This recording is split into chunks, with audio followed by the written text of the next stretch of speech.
தூய நற்செய்தியிலிருந்து வாசகம்.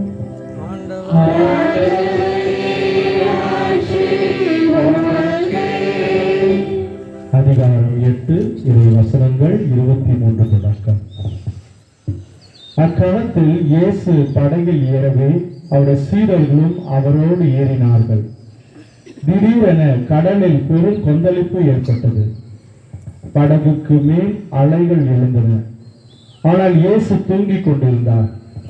சீடர்கள் அவரிடம் வந்து, ஆண்டவரே காப்பாற்றும், சாக போகிறோம் என்று சொல்லி அவரை எழுப்பினார்கள். இயேசு அவர்களை நோக்கி, நம்பிக்கை கொண்டவர்களே, ஏன் அஞ்சுகிறீர்கள் என்று கேட்டு எழுந்து காற்றையும் கடலையும் கடிந்து கொண்டார்.